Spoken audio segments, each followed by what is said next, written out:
The shadow in room 9. Angela's shift at the diner ended just after midnight. Her feet ached, her uniform smelled of grease, and all she wanted was a hot meal and a bed. She grabbed takeout from the 24-hour drive-thru, humming along to the radio as she headed toward the Lakeview Motel, a cheap spot she'd been staying in until payday. At the red light, she noticed a car 2 lengths behind her. Its headlights never shifted, never passed, just lingered. Angela shrugged it off, but every turn she made, the car mirrored. Her grip on the steering wheel tightened. By the time she pulled into the motel lot, the car had disappeared. Relief washed over her until she caught a shadow move behind the broken soda machine near the lobby. She froze, heart pounding, but forced herself to walk briskly to her room, fumbling the key into the lock. Inside, she dropped her bag, turned on the TV for background noise, and opened her takeout. That's when the landline phone rang. Startled, she answered. Only silence, then faint breathing. She slammed it down. The TV flickered to static. Then a frame of the motel parking lot appeared on the screen. Her own car sat there. A figure stood beside it. Angela backed toward the bathroom, whispering to herself that she was imagining it. She pulled the curtain on the shower, empty. But when she turned around, the mirror caught something she couldn't see directly. A tall figure standing in the corner of the room watching. She spun back, nothing there. The knock at the door nearly stopped her. Heart, slow, deliberate. She crept to the peephole. No one. When she backed away, the knock came again, louder.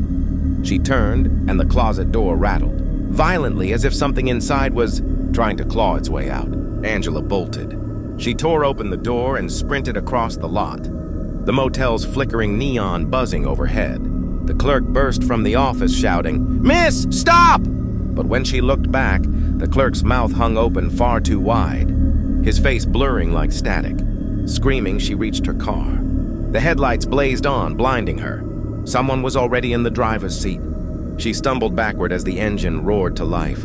The car surged forward, and in the flash of its lights, she saw the figure's face for the first time, her own grinning. Angela's scream was swallowed by the night as the car and its driver vanished into the dark highway, leaving her motel room lights still flickering, her untouched meal cooling on the nightstand. Silver Pines Motel.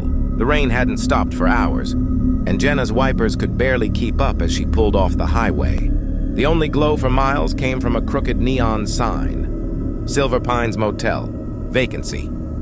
She was too tired to keep driving, so she parked and dashed through the downpour toward the lobby. Inside, the place smelled faintly of dust and coffee left too long on a burner. The clerk, a thin man with a pale face and a crooked smile, appeared from behind a curtain. His name tag read Earl. "Late night to be traveling alone," he said, his voice low and stretched out, like he was savoring the words. Jenna forced a polite smile, signing the register. She noticed his eyes didn't leave her, not her face, but her hands, her bag, the water dripping from her coat. His fingers tapped the desk in a slow, unnerving rhythm. He slid her a key, but instead of a number, it just had Room A scratched into the metal. The room was small but clean enough. Still, she couldn't shake the sense that she was being observed. Twice she thought she heard faint shuffling outside the door. Once, when she checked the peephole, she swore Earl's pale eye was staring back before vanishing. Later, trying to sleep, Jenna noticed the old rotary phone on the nightstand. It rang once, then silence. She picked it up, nothing but breathing. She slammed it down, heart pounding. Minutes later, the TV flickered on by itself, static buzzing until Earl's voice hummed through, almost gleeful. "Everything's working fine in Room A, isn't it?" Panic rising, Jenna grabbed her bag and crept toward the lobby. The hallway lights flickered, and she caught the faintest whiff of cologne. Earl's cologne. In the lobby, the front desk was empty, but the curtain behind it hung open. Against her better judgment, Jenna stepped closer. Behind the curtain, she found a narrow hallway lined with grainy security monitors. Each one showed the motel's rooms most empty except hers. Her image was on the screen, lying in bed, even though she wasn't there anymore. The static on the monitor shifted, and Earl's face filled the screen, whispering, "Don't leave just yet." Jenna's fear snapped into resolve. She darted back, grabbed the heavy desk bell, and when Earl emerged from the shadows, she struck him hard enough to drop him to the floor. Adrenaline carried her to her car, tires screaming against the wet pavement as she sped away. Hours later, she pulled into a diner, trembling but alive. On the television mounted above the counter, the morning news played. Silver Pines Motel permanently shut down after repeated safety violations. Clerk arrested for unlawful surveillance. Jenna smiled faintly at her coffee. For once, the ending was hers. The motel that watches. The neon vacancy sign buzzed like a dying insect as Daniel and Marissa pulled into the dusty roadside motel. It was the kind of place you'd only stop at when exhaustion outweighed. Suspicion peeling paint, a cracked ice machine, and a front desk clerk who spoke without blinking. They'd been driving all day, their marriage already strained, and the silence between them was heavier than the desert air. The room smelled faintly of mildew and cigarettes. Daniel tossed his bag on the bed while Marissa fiddled with the curtains. That's when she noticed it, across the cracked parking lot. In the window of the room opposite theirs, a shadow lingered. Not moving, not shifting, just watching. At first, Daniel brushed it off. Probably another guest, he muttered, turning on the TV to drown out his wife's unease. But when Marissa closed the bathroom door, she swore she heard footsteps pacing directly above them, even though the clerk had told them they were the only ones on that floor. As the night deepened, the signs multiplied. The landline phone rang once and went dead when Daniel answered. The hallway light outside their door flickered. And when Marissa checked the peephole, she saw only darkness, like someone had their eye pressed against the other side. At 2:17 a.m., Daniel woke to the sound of scratching, slow, deliberate at the thin motel door. He crept forward, heart hammering, and froze when he realized the scratching wasn't on the outside. It was coming from inside the walls. Marissa's fear escalated to panic when she pulled back the curtains again. That same window across the lot was lit, but now it wasn't a shadow. It was a face, pale, expressionless, pressed against the glass. She blinked, and it vanished, the room plunging back into darkness. By dawn, both were too afraid to sleep. They packed in silence, opening the door with trembling hands. The clerk at the desk greeted them cheerfully. "Checking out already? That's strange. No one stayed across from you last night." Marissa glanced back at the motel's facade, her stomach turning cold. Every window across from their room was boarded shut, the glass long broken and forgotten. The mirror in the motel. The Moonlight Motel looked abandoned, even when it wasn't.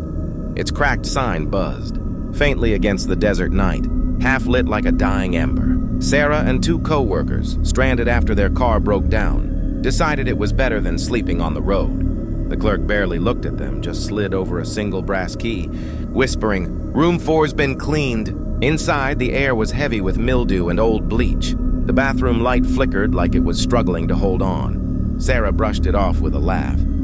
But the others, Tyler and Mia, weren't as easily convinced. "Feels like we're being watched," Mia whispered. The first scare came quickly. As Sarah opened the bathroom door, the mirror was fogged, though no one had showered yet. She wiped it clean, only to see, for a blink, a man's face standing behind her. She spun empty room. They decided to laugh it off, ordered takeout, and tried to settle in. But every sound felt amplified, the groan of pipes, the creak of the headboard, footsteps in the hallway that never passed their door. Near midnight, Tyler got up to use the bathroom. Minutes passed. Then came a scream, muffled by the walls. Sarah and Mia bolted up, banging on the door. Silence. When Sarah forced it open, Tyler stood inside, pale, shaking.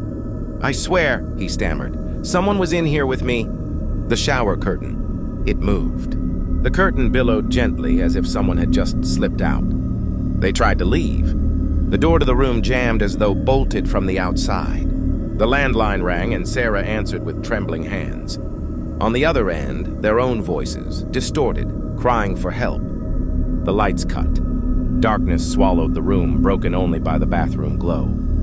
And that's when Mia gasped, because written in condensation on the bathroom mirror, dripping fresh, were the words, "Get out." Panic erupted. Sarah grabbed the lamp and smashed the window. But outside was only black void. No parking lot, no sky. Behind them, the bathroom door slammed shut on its own. Tyler pulled at the knob, screaming. But something inside scratched back. Long, deliberate, like nails on tile. When Sarah finally forced it open, the room was empty. Tyler was gone. The shower ran red, steam thickening until they couldn't breathe. Mia stumbled into the mist, screaming Tyler's name. Sarah reached in after her, then the curtain ripped forward, wrapping around them like a shroud. The next morning, the clerk slid a new key across the desk for another weary traveler. "Room 4's been cleaned," he said again, with that same tired smile. Room 6. The Rest Haven Motel squatted on the edge of a forgotten highway, its sign missing half its letters, leaving only Res, HVE, glowing in sickly red. A group of friends, 4 of them, laughing too loud, a little drunk, pulled in after their road trip stretched too long. The place felt wrong, but the thrill of telling ghost stories in a creepy motel outweighed their unease. The clerk was nowhere to be seen. A dusty ledger sat on the counter, already flipped open to a blank page. One of them, Marcus, scrawled their names with a joke. Dead on arrival. When the key dropped from nowhere onto the counter, they howled with laughter and grabbed it. Room 6. Inside, the wallpaper peeled like scabs, and the air smelled of mold and something coppery. "It's perfect," Kelly grinned, pulling out her phone to record. But her screen only showed static when she pointed it at the walls. Static, and fleeting shapes moving just beyond sight. As the night wore on, the group dared each other into games. Knock on the bathroom mirror 3 times. Lie down in the closet with the light off. Whisper your name into the old rotary phone. At first it was just nerves and giggles, until the phone rang back. No one had touched it. "Hello?" whispered Jamal, half laughing. A distorted version of his own voice echoed back. "You're already here." The lights cut out. Darkness swallowed the room, but shadows remained, moving faster than the friends could breathe. They tried to leave, but the door handle melted like wax under Marcus's grip. The windows weren't windows anymore. When they pulled the curtains, all they saw was another copy of Room 6, with themselves inside, frozen and staring. One by one, they began to vanish. Kelly screamed and blinked out mid-breath, her phone clattering to the floor, still recording. Marcus clawed at the wall. But the wallpaper peeled back to reveal more doors, each leading to the same room, each trapping them deeper. Jamal tried smashing the TV, only for it to flare to life with his own terrified face staring back at him, whispering, "Stay forever." By dawn, the motel parking lot was empty again. The clerk finally appeared at the desk, opening the ledger. Beneath Marcus's joking scrawl, new names had burned themselves into the page. Kelly, Jamal, Marcus, and Deshaun all crossed out in thick black lines. He smiled, closed the book, and waited for the next travelers who thought horror was just a game.